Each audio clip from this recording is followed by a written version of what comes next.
Mana bugun bizni darsdamiz. YouTube'ga video qo'yish darsi. Bu Ma'mura, bizning kuratorimiz, mentorimiz. Общий profil. Endi nima ishlar qilardingiz? Logistika bo'yicha shug'ullanadilar. Sotuv, buxgalteriya. Keyingisi mana opam bular Dilfuza opam, oliy ma'lumotli o'qituvchilar, psixologlar, turizm bo'yicha yurg'izyaptilar. Men to'g'rimda o'tirgan qiz Ersak kompaniyasida lider qiz.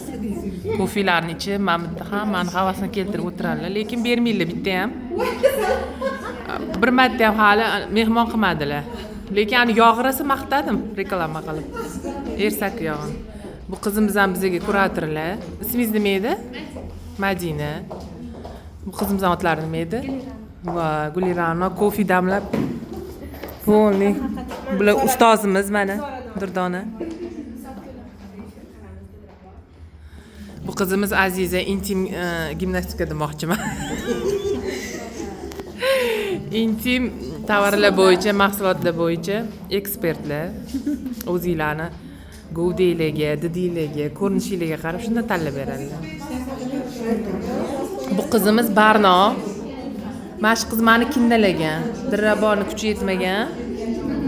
Mana shu Barnolikka kinnaladi. Oxiri offline o'qishga keldim. Yaxshi o'tirsin Barno. Lekin haqiqatda anaqa nima deydi? Barno bittada kinnaladi. Sraz gaplashdim, sraz ertasi kuni o'qishga keldim. Aziza turing. Mana shu Aziza qizimiz zo'r vizajistlar, qo'li gul, parikmaker, lekin ersakdan aqyaptilar. Hozir aytmayman. Aziza dema, Malohat. Sadolat ham kelmadilar, joylari mana bo'sh turibdi. Manda-chi? Anaqa o'tyapti. Qarang, shuni. Mana qolishim kerak. Mana bu opam ham kosmetikalar bo'yicha iqtidorlari kuchli. Ne только kosmetika hozir Merin Health degan kompaniyaga kirib olganlar mana. O'zi yuzlari ham zo'r. Mana kollagenli chiqqani. Yoshingiz nechi dedi? Yoshim 55 ta. Ana o'xshamaylar ko'ryapsizlar. Lekin o'xshamaylar. Merin Health kompaniyasiga kirib oldilar, ochilib ketdilar. Qizimizga gal keldi. Malohatxon. To'ppa-to'r. O'ziga ruxsat beradiganlarni ham. Iloyim.